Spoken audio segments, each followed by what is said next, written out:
Buat kalian yang mau maju di Pilkada bulan November nanti, kali ini kita mau kasih saran salah satu mobil yang paling terjangkau yang punya sunroof. Inilah Chery Tiggo 5X. Gak usah lama-lama, yuk kita bahas.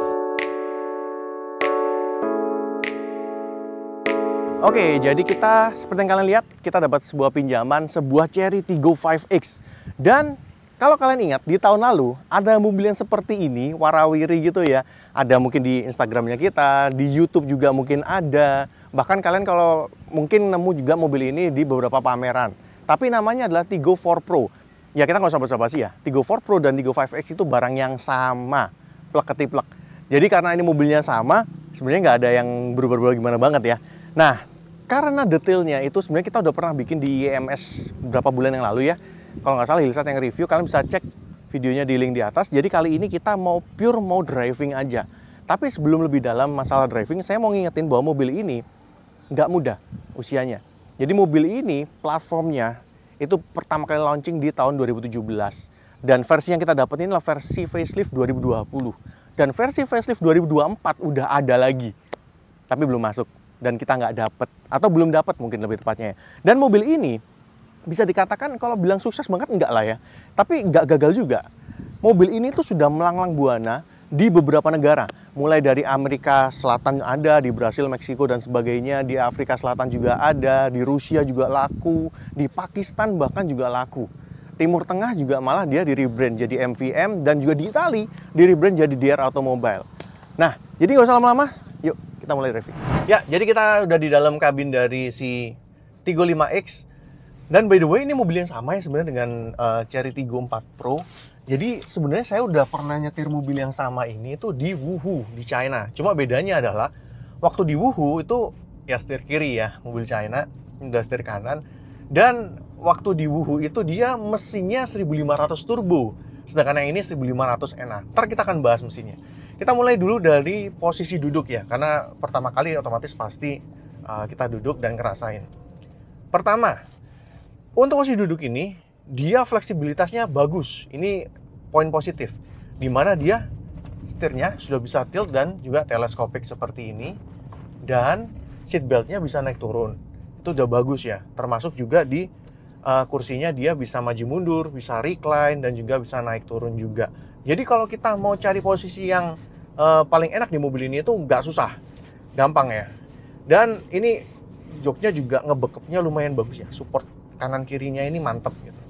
Berikutnya, setelah posisi duduk, otomatis kita langsung bahas ke visibility. Dengan posisi duduk yang tadi itu, visibility ke depan ini bagus banget. Kenapa? Karena mobilnya berasa commanding. Cocok banget buat cewek gitu, mungkin mahasiswi atau mungkin ibu-ibu muda yang butuh mobil buat keseharian, tapi kepengennya tuh mobil yang kelihatan dominan di jalan, kelihatan tinggi gitu ya. Dan itu udah terbangun kesan PD-nya itu karena posisi duduknya itu tinggi, commanding. Kap mesin kelihatan, dan ini kap mesinnya karena dia juga bukannya model yang lempeng-lempengan, jadi dia ada tekukan-tekukannya, dan bagian tekukan-tekukan itu yang kelihatan. Walaupun sebenarnya saya sudah duduk di posisi duduk yang paling rendah ini. Nah, masih masalah visibility, dashboardnya bagusnya dia dashboardnya rendah ya. Jadi di sini tuh nggak ngeganggu pandangan sama sekali. Termasuk juga head unit model floating ini, posisi layarnya tuh nggak sampai nutup gitu ya. Kan ada tuh merek sebelah yang head unitnya sampai nutupin gitu ya. Ini nggak, dia masih posisinya di bawah. Dan ini bagus ya. Nah, pilar A-nya dia cukup tegak, nggak yang sloping gitu ya. Jadi lihat ke bagian kanan dan kiri ini juga cukup enak, walaupun dia ukurannya memang gede. Dan memang juga ada spion yang lumayan gede juga, tapi spionnya tuh kayak agak ditarik keluar gitu loh. Jadi kita masih bisa lihat di celah-celahnya sini, jadi nggak terlalu ngeganggu untuk blind spotnya. Dan amit-amit kalau ke belakang memang ada blind spot, kita masih dikasih fitur blind spot detection. Jadi bisa detection dan juga bisa ngasih warning kalau ada kendaraan di bagian blind spotnya. Spion kanan kirinya juga gede, spion tengahnya juga cukup gede, walaupun di yang tengah ini belum elektrokromatik. Nah, berikutnya kita mau masuk ke aspek kenyamanan ya. Yang pertama adalah suara. Ini tadi kita ngelewatin jalanan-jalan paving block. Sekarang kita ngelewatin jalanan aspal. Waktu jalan aspal, suara kolongnya ini halus ya. Masuknya tuh nggak terlalu masuk. Tapi kalau ngelewatin jalan paving emang sedikit masuk. Sedangkan untuk suara dari samping-samping ini bukan yang terbagus di kelasnya, tapi terbilang oke. Jadi udah cukup lah untuk penggunaan sehari-hari, tidak sampai ganggu yang suara keluar sampai masuk banget, enggak. Apalagi kalau kalian setel audio gitu ya, audionya itu bisa bantu nutupin suara, dan audionya termasuk enak dengan 6 speaker. Padahal ini audionya bukan pakai yang dalam tanda kutip premium sound kayak kalau nggak salah Sony ya, yang Omoda pakai tuh. Nah, selain kegerapan kabin, yang penting dalam hal kenyamanan tentunya juga bantingan ya. Dan mobil ini seperti crossover pada umumnya. Kalau kita ngomong pada umumnya berarti kan mayoritas ya, kebanyakan bandingannya kaku. Tapi yang membedakan adalah walaupun dia menggunakan suspensi yang kaku, reboundnya cepat, ya seperti crossover pada umumnya, dia tuh menggunakan ban itu yang profilnya tebel. Bener-bener tebel. Kalau kalian lihat mobil ini ya, velgnya kelihatan kecil. Velgnya tuh cuma 16, tapi dengan ban itu profilnya 65. Padahal biasanya mobil kebanyakan pakai profil mungkin 50, 55, 60 lah. Jarang-jarang yang pakai 65, ini mobil ini pakai profil 65. Memang kelihatan agak dalam tanda kutip cupu ya kalau kita lihat secara desain, tapi secara kenyamanan ini ngebantu. Dan kita ngelewatin speed bump seperti ini. Oh, masih enak. Dia ngereboundnya itu cepet.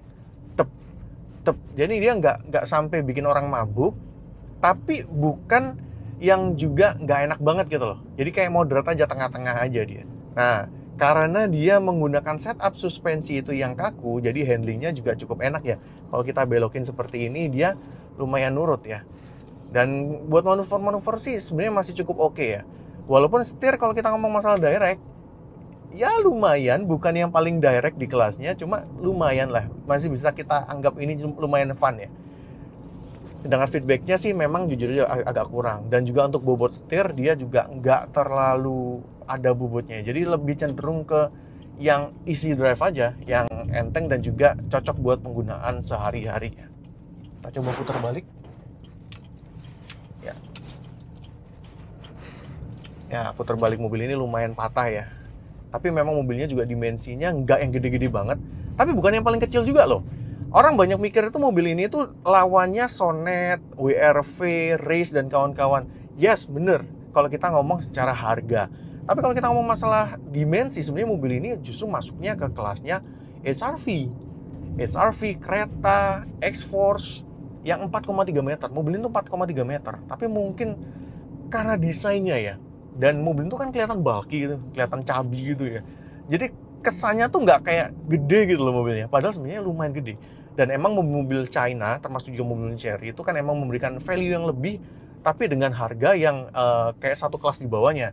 Makanya Omoda tuh 4,4 meter, tapi lawannya kebanyakan ya seperti HRV, seperti Yaris Cross gitu, padahal harusnya levelnya Corolla Cross. Nah, di sini juga sama. Si 35X ini harusnya dia levelnya HRV sebenarnya, tapi ya dia masuknya di kelasnya WRV dan kawan-kawan. Sebenarnya yang paling pas itu antara WRV dan juga Sonet ya, karena mesinnya juga sama-sama 1500 NA. Sedangkan yang lainnya kan tuh pakai turbo ya. Oke, berikutnya kita juga mau mention pedal-pedalnya. Pedal gasnya ini butuh banget pembiasaan. Kenapa? Karena kalau kalian nggak biasa, kalian akan lompat. Digas dikit tuh lompat. Nah, kayak gitu. Dia lompat, dia ngegas dikit, dia lompat gitu. Tapi digas lebih dalam sebenarnya powernya tuh linear aja sih, nggak yang tiba-tiba makin kencang gitu, nggak juga. Nah, di situ mungkin harus ada pembiasaan, sedangkan pedal remnya dia sedikit agak dalam. Sebenarnya bisa ditakar ya dikit, tapi lebih berasa gigit kalau kalian udah agak dalam ya ngeremnya. Nah, yang menarik ini adalah mesin dan juga transmisi. Mesinnya ini menggunakan mesin dari Acteco. Acteco itu adalah perusahaan punyanya Chery. Jadi Chery itu produksi mesin sendiri, bukan ngambil lisensi dari brand lain. Karena kan banyak tuh mobil China yang ICE seperti ini, dia menggunakan mesin itu ambil lisensi dari brand lain. Sedangkan kalau si Chery dia bikin mesinnya sendiri. Mesinnya 1500 cc, naturally aspirated, dan kodenya adalah E4G15C. Tenaganya 113 HP dengan torsi 138 Nm. Di atas kertas sih sebenarnya biasa aja ya.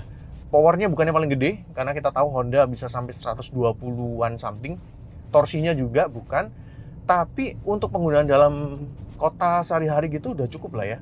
Jadi kita kalau jalan santai seperti ini, transmisinya CVT, dia cukup halus. Lagi-lagi bukan yang terhalus dan bukan yang paling responsif, tapi untuk penggunaan harian, untuk penggunaan sehari-hari orang-orang yang bukan entusias gitu ya, ini sebenarnya udah lebih dari cukup. asik, masih enak. Kalau butuh powernya juga masih dapet. Dan dia punya mode manual ya di tuas transmisinya. Kalau kita geser ke kanan gini, dia langsung pindah ke M. Dan ini akan mensimulasikan 9 speed. Ada 9 percepatan. Mungkin nggak akan terus kepake sampai 9 ya mungkin ya. Tapi ya nice to have lah. Kalau memang lagi butuh buat ngail tenaga dan mungkin merasa CVT-nya agak sedikit belet gitu ya, butuh lebih cepat, langsung turunin aja, langsung tarik turun gini, dia langsung turun ya. Tapi memang dia posisi untuk plus minusnya ini kebalik ya. Biasanya kalau plus kan harusnya ditarik ya, secara natural gitu ya. Tapi dia kebalik, yang plusnya itu ke atas, minusnya ke bawah. Dan transmisi CVT ini seperti CVT pada umumnya, berfokus pada keiritan bahan bakar, kehalusan. Yang penting putaran mesinnya rendah ya. Jadi kalau kita jalan emang dia mainnya sekitar di bawah 2000 ya. Kita jalan 60 km per jam santai dalam kota gitu, putarannya cuma di 1500 rpm. Memang ya harusnya irit ya. Tapi kita karena ini peminjaman juga terlalu lama, jadi kita nggak bisa ngukur banget berapa konsumsi BBM-nya. Mungkin next waktu kita cobain yang tipe lain, mungkin tipe yang murah, tipe classic, kita akan coba ukur seberapa konsumsi BBM-nya ya. Dan mungkin satu hal ya yang menarik ya, karena tadi dia gasnya itu, pedal gasnya itu agak lompat ya. Rasanya itu kayak selalu pakai sport mode. Dan faktanya memang di mobil itu nggak ada driving mode-nya ya, nggak ada eco, nggak ada sport mode atau gimana-gimana. Jadi rasanya tuh kayak bahwa mobil selalu sport mode gitu ya. Nah, satu juga yang terpenting adalah kita mau bahas juga masalah fitur. Fitur yang langsung kelihatan adalah di sini ada sunroof dan ini udah elektrik juga. Jadi kalau kalian suka atap kaca gitu ya, suka lihat bintang di malam hari, stargazing gitu ya, mungkin akan kepake. Atau kalian mungkin lagi kepengen maju buat pilkada ntar ya, mungkin butuh mobil yang seperti ini kan budgetnya juga cukup murah ya, jadi kalian investnya nggak terlalu gede. Nah, fitur lain yang menarik adalah kamera 360-nya. Kamera 360-nya ini punya beberapa mode, ada yang mode 2D, ada yang mode 3D, ada yang mode lihat wide ke depan, ke belakang ya. Dan setiap kali kita nyalain sen, ke kanan ataupun ke kiri, dan kita kecepatannya agak melambat ya, dia langsung nyalain kamera 360-nya. Dan di kamera 360-nya, kalau di mode yang 3D, itu kalian langsung bisa lihat ada animasi mobilnya gitu ya. Dan animasi mobilnya ini, sennya juga nyala, bannya juga belok. Jadi kayak seolah-olah asli gitu ya. Bagus sih, tapi memang resolusinya kalau bisa ditingkatkan akan lebih bagus lagi ya. Nah, untuk panel instrumennya dia sudah full digital dan dia pakai yang sama dengan Tiggo 7 Pro ya. Ukurannya juga sama. Sedangkan untuk head unitnya dia 10,25 inci. Dia udah touch ya, dan dia sudah ada konektivitas Android Auto dan ke Apple CarPlay walaupun masih pakai wired. Jadi di bawah sini ya untuk kabelnya dan colokannya. Nah, AC-nya dia sudah digital. Sayangnya adalah AC-nya dia pakai model yang touch. Itu aja sih. Coba dia pakai yang nggak touch mungkin akan jauh lebih oke. Sedangkan untuk head unitnya tadi ya, dia tuh masih ada tombol fisiknya. Nah, ini justru bagus. Head unitnya ada tombol fisik, tapi AC-nya sayangnya dia masih pakai yang touch gitu ya, bukan pakai yang tombol-tombol gitu. Karena kalau mau lebih intuitif kan bisa pakai yang tombol ya. Tapi ada satu ya, hal yang mungkin kita mau kritisi buat teman-teman Chery gitu ya. Dan ini saya juga temuin di Omoda adalah masalah ergonomi. Di mobil ini ergonomi dalam hal kita meraih tombol-tombol waktu nyetir gitu ya, ngeraih tombol-tombol, megang ini lebih gampang daripada Omoda. Walaupun ya ini lagi-lagi ini touch ya, nggak terlalu intuitif. Tapi satu hal ya, kalau kita taruh botol seperti ini di sini, kita mau pegang tuas transmisi jadi susah pak, ya kan? Keganggu sama botol-botol di sini. Mungkin bisa diakalin posisi cup holdernya entah lebih rendah atau gimana ya. Yaitu tugasnya teman-teman dari Chery. Di sini juga masih ada electronic parking brake dengan auto brake hold-nya juga. Terus lampu dan juga wiper ini sudah auto, dan wipernya itu juga bisa speed sensing gitu ya. Jadi dia bisa menyesuaikan dengan kecepatan dari mobil kita. Nah, berikutnya juga yang paling penting di tipe tertinggi ini adalah ada ADAS. ADAS-nya tuh ada 7. Ya memang dibanding sama Omoda dia di diskon separuh ya. Omoda tuh kalau nggak salah 14 ya. Nah, di sini cuma ada 7, tapi at least adaptive cruise control sudah ada. Rear cross traffic alert ada, blind spot detection juga ada. Terus dia juga ada automatic emergency braking, juga masih ada auto high beam dan macam-macam ya. Ada forward collision warning juga. Jadi untuk masalah ADAS fiturnya ini komplit. Jadi kalau kalian emang concern banget sama sistem keamanan, mobil ini patut kalian pertimbangkan.